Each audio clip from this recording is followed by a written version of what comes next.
QC Toy Show. Thanks for coming to the show. Thanks for coming to the panel. So we have our special guest, Freddie Williams II, who began work in 2005 with the DC Comics Eisner Award-winning series Seven Soldiers, Mr. Miracle. He's best known for illustrating a series of nostalgic crossovers, right? The New York Times best-selling Batman and Ninja Turtles, He-Man and Thundercats, Godzilla vs. the Power Rangers, Injustice vs. Masters of the Universe, and is currently drawing the much-anticipated He-Man Ninja Turtles crossover, Turtles of Grayskull.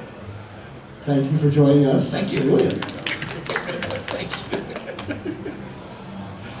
So, kind of start us off here with, how did you catch the creative bug? I don't remember a time before I wanted to create things, so I was always interested in, you read a comic book or just look at the pictures or see a cartoon, and then it just felt like it inspired me to want to do that, and that's my earliest memories. So my mom kind of passively encouraged that just because it's a very quiet activity, and you can do it inexpensively with just school supplies. So she wouldn't stop me from doing it, and she supplied me extra paper, and she worked at a job where she would accumulate scrap paper that on one side had just like a little bit of like part of a form on it, and then the other side would be blank. So it was, to me, it was like gold because it was all of this blank paper that I could draw on. So, but that was my earliest memories are trying to be creative. If I ever saw that stuff now, it's probably all copies of other things. So I'm making a character who looks exactly like Wolverine, and he does everything Wolverine does, but to me it feels important, like I've created it because it was me who drew it or something. So I guess always. Yeah, you got to start and learn the craft, right? And sort of move into finding your voice, so to speak. At what point in time did you decide, this is what I'd like to do for my calling? I was always interested in drawing, but I never thought. I grew up in Kansas in a like downtown area, and the chasm between where I was as a child without a lot of money and without anybody and like a role model to show me, oh, it can be done, look at Uncle whoever, he's an artist or something, I never had that, to trying to be a professional artist seemed insurmountable. So it wasn't until when I was in high school and I met my best friend in high school. I was 14 when he was 18, he was a senior and I was a freshman, and he was an amazing artist and very charismatic and very communicative and generous with his time. So when I first met him, I was blown away by his artwork. He was the best artist in the school. That's Tyrone Crockett. I don't know if I said his name, I might have just said my best friend. But Tyrone made this huge impact on me, and he taught me how to draw with shapes. So to be able to draw with shapes, to construct a figure and to a pose, it somehow demystified some of that amazing artwork that I saw, because it showed me the understructure. I could understand that these beautiful pieces of artwork weren't just birthed into existence. They were built from really bad sketches to better sketches to pencils and inks and colors. And then it felt like, well, maybe I could do this. I want to do it. Maybe I'll give it a shot. And then I was very lucky over time when I met my wife, Kiki. She's very supportive. We met in high school, but started dating right after that. We've been together ever since. So she was always very supportive with, let's put it, because I got picked up at San Diego Comic-Con for portfolio review, but to get to San Diego Con was very expensive. We didn't have a lot of money, so she was like, let's just put it on a credit card and give it a shot. If it doesn't work out, we'll just pay it off and whatever. And she's always been very open and supportive and pushed me to try things that I might otherwise be too timid to try. So a lot of good luck and good people around me. Did you do much sort of formal studying, like picking up the Eisner books or anything, or did you just sort of look at the books you enjoyed and try to learn? A combination. Yeah. So the Eisner books were great with, for me, what I got from the Will Eisner books were stage lighting. He was excellent at building, because he made it clear that you're not trying to replicate reality, because reality is oftentimes pretty boring. It's like you're composing it like you would if you were putting on a theater production. Picture it more, instead of reality, it's more like putting on a play. So the way you compose the panel is like you would compose if you were sitting in the audience looking up at the stage, and you want to have complementary shapes and corners to create a pleasing perspective, and the lighting and all that stuff is all very important. He was and is way better at lighting than I ever will be, but that type of thinking was very useful. It was a good breakthrough for me. But also I used to photocopy out of anatomy books before the internet existed. I would ride my dinosaur to the library and then photocopy a bunch of stuff and make my own little cheat sheet workbook notes that I still keep even now. I still have a lot of that stuff even now. Although now it's Google, you can look it up, but I'm just saying I was trying what I could with the resources that I had. So you sort of, in the comics medium currently, the sort of comics equivalent of like the musician, the DJ mashup artist, right? Taking these different elements and making them work in a compelling way. How did you stumble into that? I'm exactly like that, but with nothing with music. No, I've never heard that, a comparison. I can see where you're coming from. A DJ mashup artist, that's interesting. Yeah, I guess so. Yeah, I mean, I got really lucky that when Batman Ninja Turtles was in the early stages before they had assigned an artist, my editor at the time, Jim Chadwick, he was editing special projects at DC Comics, and I was working with him on something else. And I got wind that they, as in DC and IDW, were doing a crossover of Star Trek and Green Lantern. And I just deduced correctly and surprisingly in good time, well, maybe since they have arrangements with these two companies, maybe they're going to cross over other stuff. And Batman and Turtles felt like a really natural crossover. So it's not like I pitched the idea, I just had a parallel epiphany. Oh, those would be cool together. So I emailed my editor and said, hey Jim, here's some work. He had already seen some of my Batman work and stuff, because that's what we were doing, was some Batman work. Here's some of my Ninja Turtle work, and here's some Conan short story that I do that would kind of have the same vibe and ink wash and stuff. Have you thought about, I would love to draw Batman Ninja Turtles if you're going to do that. And he wrote back and said, Jim wrote, we were joking in the office, you must be psychic, because they were talking about an artist, a group of artists that they might choose from that day, and my email came in at the perfect time.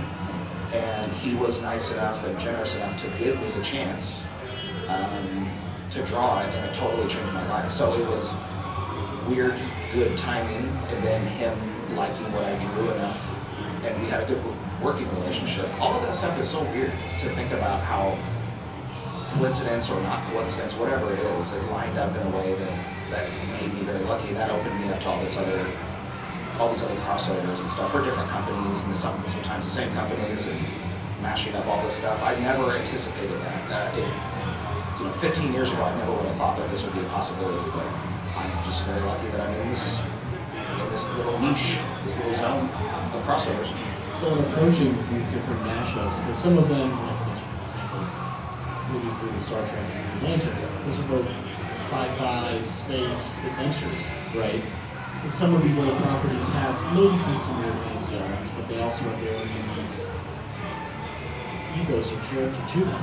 So how do you approach thinking about how you would make their aesthetics match?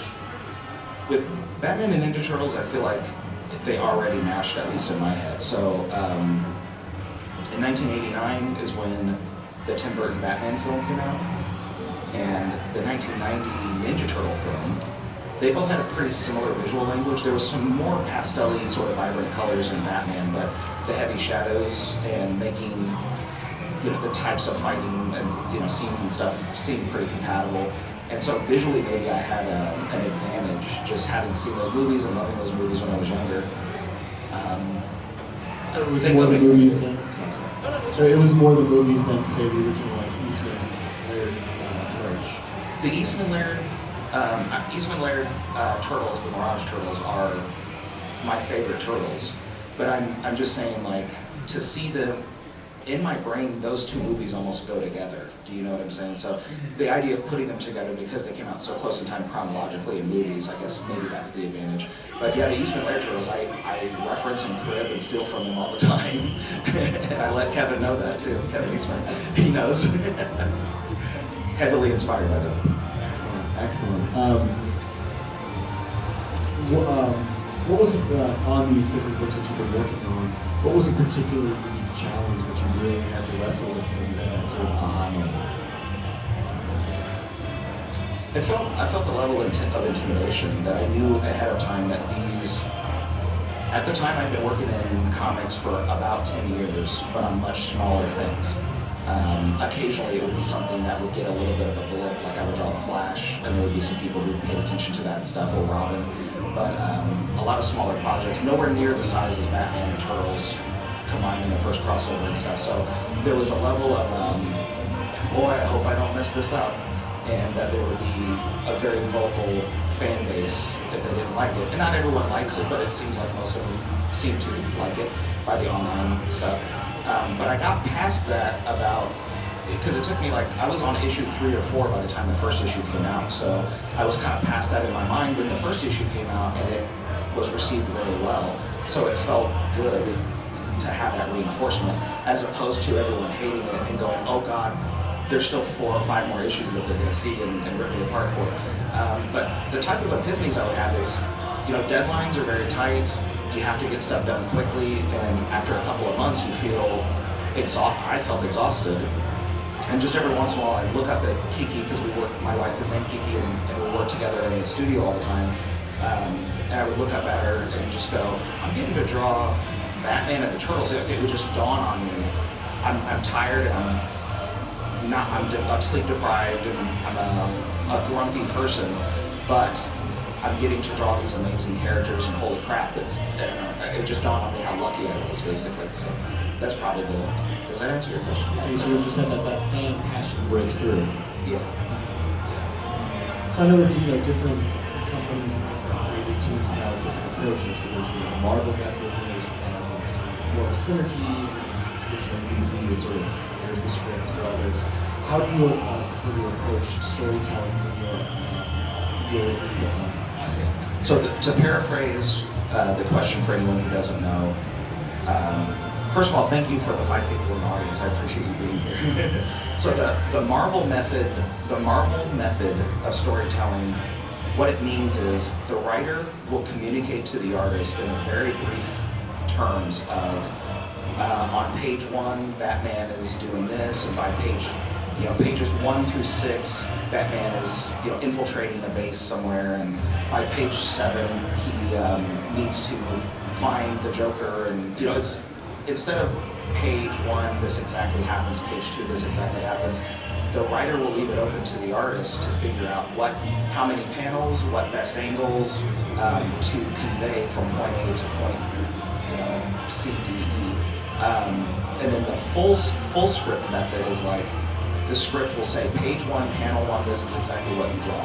Page 1, panel 2, change angle, now it's a 2-shot with 2 characters in there. It shows you, it breaks it down in a much more controlling way, but it also is a kind of a shortcut to the artist of exactly as they describe it. It pops that image right into your brain. The Marvel method is great, for me in my opinion. The Marvel method of storytelling is great for fight scenes. So James Tynion, he's written a ton of stuff. He created Something's Killing the Children, and he's written tons of Batman stuff, and he wrote Batman Ninja Turtles.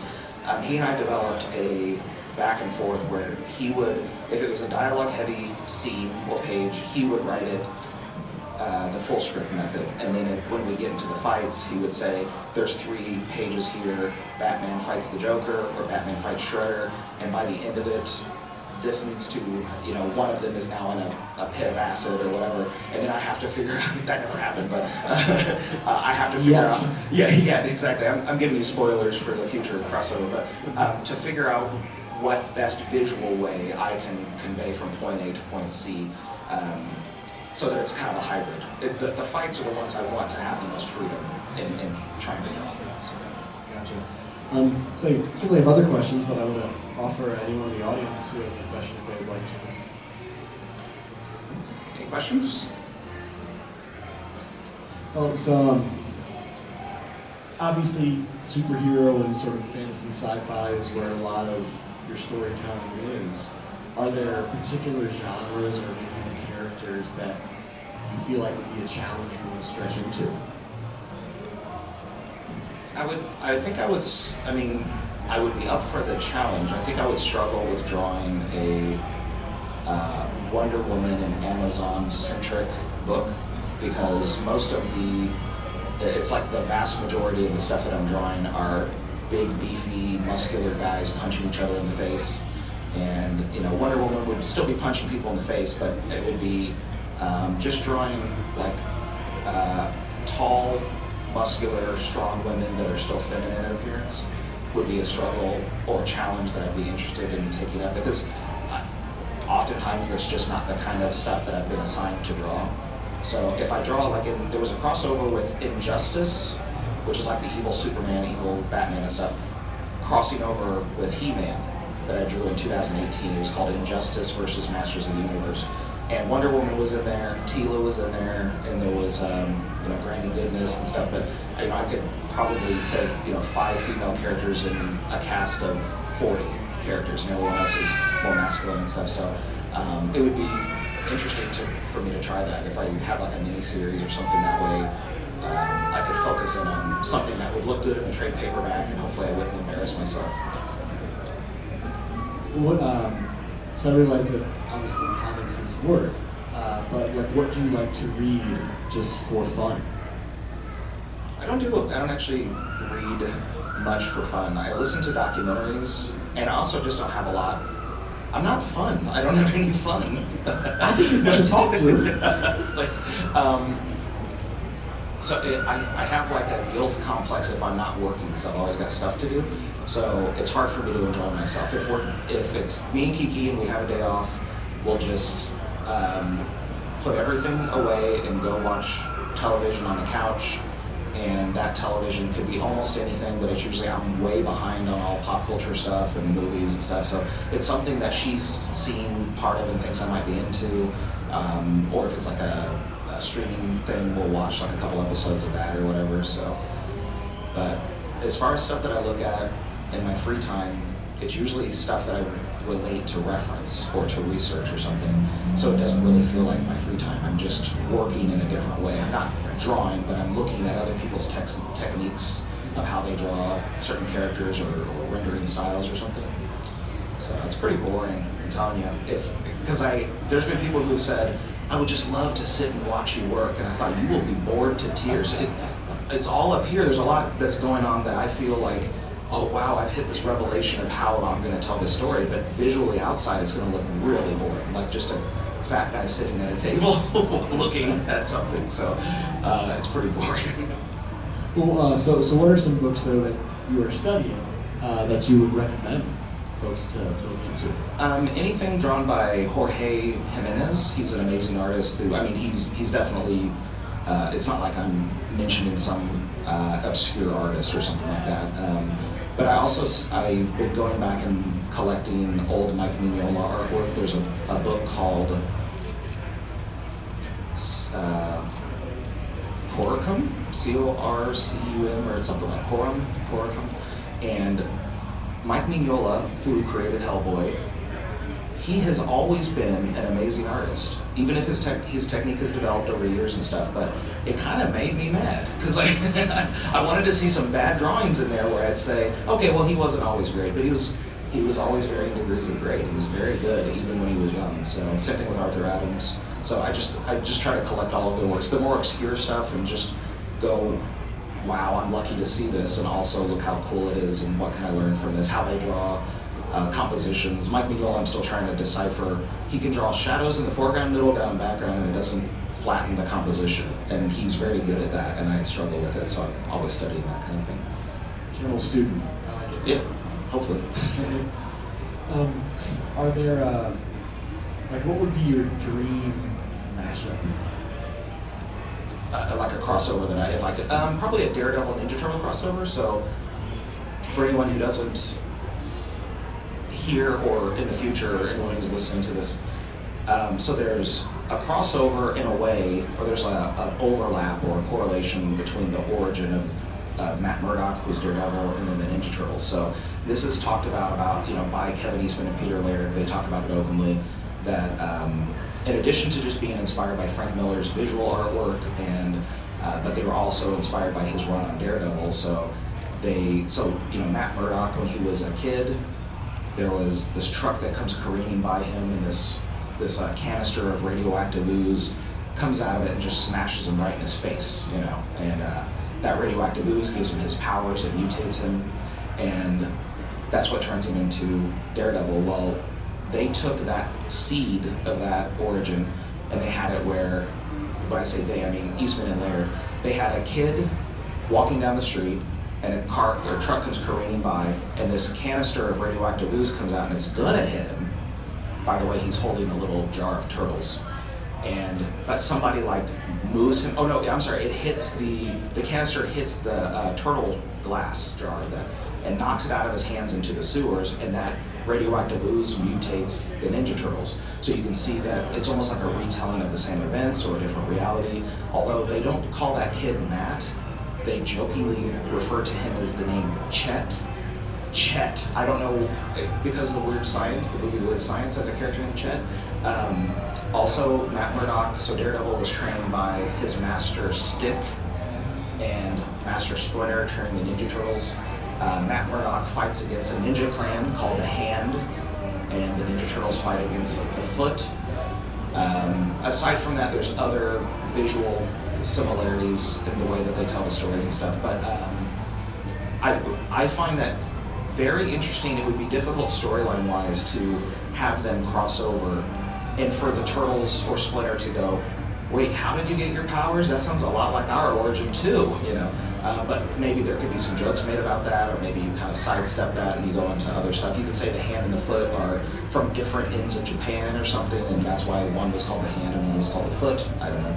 So I think that's a very obvious and would be amazing to draw, and probably very popular crossover to work on. Whether it ever happens, I have no idea. Marvel doesn't seem to do a lot of crossovers outside of their companies. They have Disney owns, you know, half the world or whatever. So if they're going to do a crossover, they don't want to have to pay anyone else usually, I think. But if that ever happens, I would love to draw it. Cool. I'm interested. Yeah. Questions?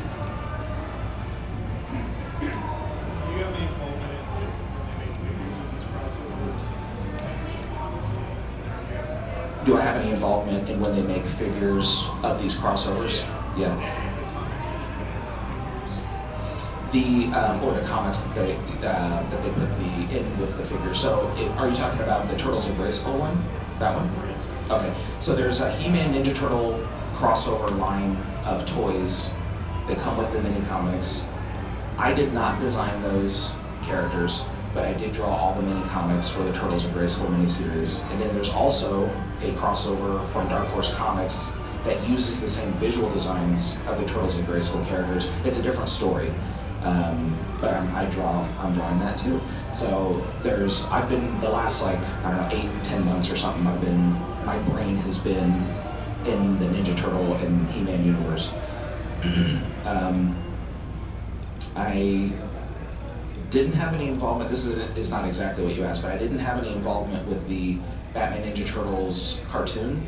They based some of the story on the comic book that we drew, or that I drew and that James wrote. And but they didn't, it's not like they consulted us and asked us our advice. They just basically, and they don't have to. DC Comics owns that stuff and Nickelodeon owns that stuff. So they just had the comic book and said, we'll just base our stuff on this and then go wildly off of this basis or whatever. And as just a fun Easter egg, if you ever have a chance to watch the Batman versus Ninja Turtles cartoon, my last name is misspelled in the opening credits. So the writer's name is James Tynion. That's a very unusual last name. I think they really carefully typed in his last name, but my last name is Williams, which is so basic they just fat-fingered it and got it in there real quick. So they misspelled it. They missed the second I. So it's like my last name is Willems instead of Williams. And I personally think that's actually funny. I went to the DC offices shortly after it came out and I told them, did you know you guys misspelled it? And I showed him a screenshot.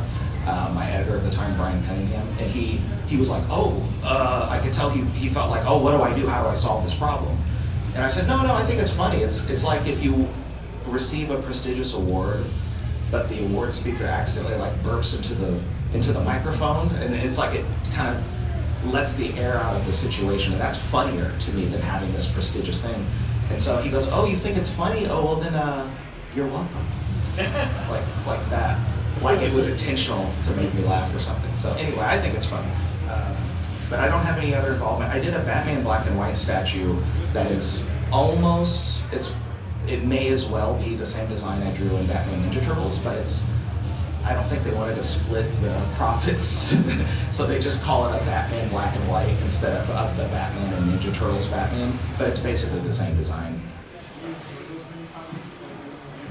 Do I enjoy drawing them? Yeah, I mean, it was like months and months before I saw one of them in print, and when I saw it, I thought, oh my God, everything I drew has been reduced just so much that you can barely see what I drew, because I drew them 11 by 14 or something like that, and they got shrunk down to, I'm not even joking, like, I don't know, 2.5 by 3.5. It's like not much bigger than a playing card, and I was a little disappointed about that, because everything I drew kind of disappeared. So, but yeah, I enjoy drawing them. They're interesting, and it's a new size format I've never worked in, so I'm learning, and I like learning. Are there any other projects that you're working on that you can tell us about? Yeah, let's see. So I've actually just finished a couple months ago the He-Man and Ninja Turtles crossover. Turtles of Grayskull is over for me, but it's just got through being colored, and now it's being printed and stuff like that now. I'm working on a He-Man solo story. It hasn't been officially announced, but I don't think they really want. I didn't have to sign an NDA or anything, so I'm not saying what the story's about, even though I could tell you all about it. Yeah, I know you want to know it. But it's going to be a 4-issue miniseries, but I'm just starting on issue 1 now. I'm doing some covers for the Phantom. I like pulp heroes, and so there's a company called Mad Cave that's doing a new line of Phantom comics. I'm doing those covers. I'm doing the cover of issue 4 of Naruto Ninja Turtles. So it's a lot of covers, and then the He-Man stuff is keeping me busy as the regular. My style is very laborious. It takes me a lot of time to get stuff done. So doing a regular series and then doing a couple of covers on the, I don't know what that was. Are we under attack? But it was like a laser blast. But doing just like the regular series and then doing covers on the side is quite enough to keep me pretty busy. Are are you active on social media at all? Do you have places where fans can follow you or connect with you? Yeah. My Twitter, I'm Freddie Art on Twitter, or I'm sorry, it's called X. Sorry. X Twitter. I'm sorry. Freddie Art on there. On Instagram, I'm Freddie Art on there.